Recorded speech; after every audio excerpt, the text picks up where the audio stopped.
అంటే మీ ఫ్యామిలీలో హ్మ్. ఏంటి మనకి ఇది అవసరమా? ఏంటి ఎగరడాలు, బయట మంది ముందు డాన్స్‌లు ఎయడాలు ఇట్లాంటివి ఏమి రాలేదా మీ లేదు. ఫ్యామిలీలో? లేదు. ఎవరు అట్లా డిస్కరేజ్ చేయలేదా మిమ్మల్ని? అంటే డిస్కరేజ్ చేశారు. హ్మ్. నేను దాన్ని అంటే నా ఫ్యామిలీ హ్మ్. నేను వాళ్ళని నడిపించుకోవాలి. ఇప్పుడు నేనక్కడ డాన్స్ చేయడం ఒకటి వాళ్ళకి కనిపిస్తుంది. ఆ టైంలో నేను ఆ పని చేయకపోతే నా పిల్లలు పస్తులుంటారు. అబ్బా! ఆ టైంలో ఎవరొచ్చి "అరె! నువ్వు తిన్నావా?" అని అడిగేవాళ్ళు ఎవరు లేరు. హ్మ్. కాబట్టి నేను స్ట్రాంగ్‌గా ఉన్నంత వరకు, నేను గట్టిగా నిలబడేంత వరకు ఎవరి మాట నేను ఇది జేయను. లెక్క చేయరు. లెక్క చేయను. హ్మ్. ఎందుకంటే నాకంటూ ఒక మన గోల్. భవిష్యత్తు మనకు ముఖ్యం. నాకంటూ ఒక గోల్. నీకంత అనిపించినప్పుడు నువ్వొచ్చి ప్రొటెక్ట్ చెయ్యి. హ్మ్. నువ్వు నిలబడు. హ్మ్. నేను దాన్ని దాటి బయటికెళ్ళను. ఓకే. నువ్వు లేదు నేను కూర్చొని 10 మాటలు మాట్లాడతాను. విని ఏడవడాలు, తుడవడాలు చేయడాలంటే నేను చేయను. ఓకే. సో, ఈ స్ట్రాంగ్‌నెస్ హ్మ్. ఎట్లా ఎట్లా అలవాటు పడ్డది? అంటే మీరు పడ్డ కష్టాల నుంచే ఈ స్ట్రాంగ్ కష్టాల నుంచే. హ్మ్. ఖచ్చితంగా. హ్మ్. కష్టాల నుంచే అంటే ఈవెంట్‌కెళ్ళి 3, 4 గంటలకొచ్చేదాన్ని హ్మ్. ఇంటికి. హ్మ్. ఒక 30 గజాల ఇంట్లో, 30 గజాలు. 30 గజాల ఇంట్లో మా అంటే ఈ రూమ్ అంతా కూడా ఉండదేమో. లేదు దీనికంటే చిన్నగుంటది. ఆ! ఓకే. 30 గజాల ఇంట్లో అన్నయ్య వాళ్ళు, నా ఫ్యామిలీ హ్మ్. 2 ఉండి, మళ్ళా నేను ఈవెంట్ నుంచి వచ్చే టైం వరకు వాళ్ళు అంతసేపు పడుకొని లేకపోతే పిల్లలను చూసుకుంటూ, వర్షాలొస్తే ఎక్కడ కూలిపోతుందో అన్న భయానికి ఉంటూ, నేనొచ్చిన తర్వాత గూడా నేను సేఫ్‌గా పడుకున్నానా లేదా అని చాలా ప్రొటెక్ట్ చేశారు అన్నయ్య వాళ్ళు. ఇవన్నీ బాగా స్ట్రాంగ్ చేసేసాయి మనిషికి. నిజంగా. అంటే ఒక మహిళ ఎంత సమాజంలో ఈ స్థాయికి రావడానికి ఎన్నో వ్యయ ప్రయాసాలు కోర్చి ఒక స్ట్రాంగ్‌గా తయారవ్వడానికి చాలా రకాల కారణాలుంటాయి. నేను కాదనను గానీ, బట్ మీరు ఇప్పటికీ దాన్ని అలాగా అలవాటు చేసుకోగలిగారు. చేసి ఇంకా ముందుగా అలాగా ధైర్యంగా ఎళ్ళగలుగుతున్నారు. సో, గ్రేట్ నిజంగా. మీకు ముందుగా ఒక మహిళగా ఆహ్, అంత స్ట్రాంగ్ అయినందుకు పురుషుల నుంచి మేము గూడా మీకు కంగ్రాచ్యులేషన్స్ చెప్తున్నాం. ఎందుకంటే సమాజంలో ఆడవాళ్ళంటే ఏ విధంగా ట్రీట్ చేస్తారో మనం చూసాం. ఇందులో అవును. మనం చూస్తున్నాం. చూస్తున్నాం. చిన్న చిన్న పిల్లల మీద, పెద్దవాళ్ళ మీద. అంతెందుకండి రీసెంట్‌లీ మా ఒక ఫ్రెండ్ అమ్మాయి ఇద్దరు ఒక పాప, ఒక బాబు. ఓకే. ఎలాంటి సపోర్ట్ లేకుండా వాళ్ళు వీళ్ళు చెప్పే మాటలకి ఊరేసుకొని చనిపోయింది.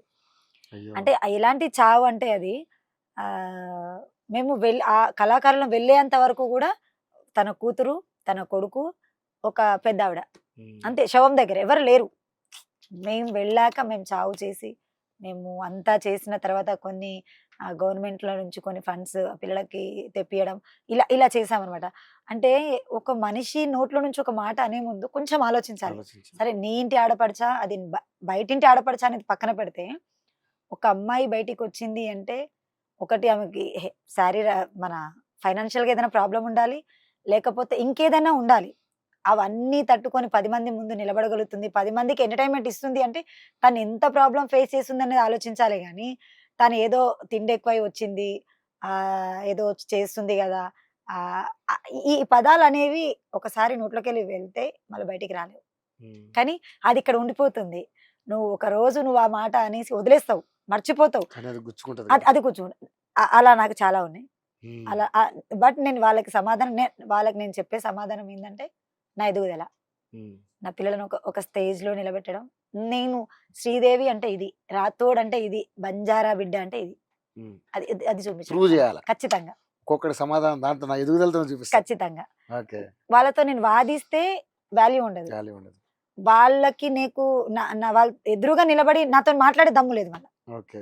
సరే పక్క నుంచి 100 వాగుకుంటే ఏనుగెళ్తుంటే కొన్ని వందల కుక్కలు మరుగుతుంటాయి. కానీ పట్టించుకోకూడదు. వాళ్ళొకరు ఇప్పుడు ఐ మీన్ నా గురించి చెప్తున్నాను.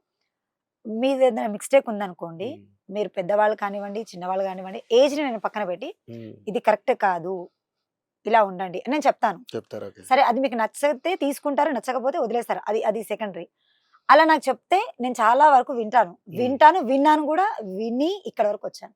గ్రేట్. గ్రేట్. కానీ నా పక్కనే ఉంటూ, నాతోనే ఉంటూ, నా గురించి 100 విధాలుగా మాట్లాడిన వాళ్ళు చాలా మంది ఉన్నారు. హ్మ్. బాధ ఏదో అనిపించిందండి అప్పుడు? బయటికి రాలేదు నేను ఒక 15, 21 మంత్ వరకు అయ్యో! ఇంట్లో నుంచి బయటికి రాలేదు.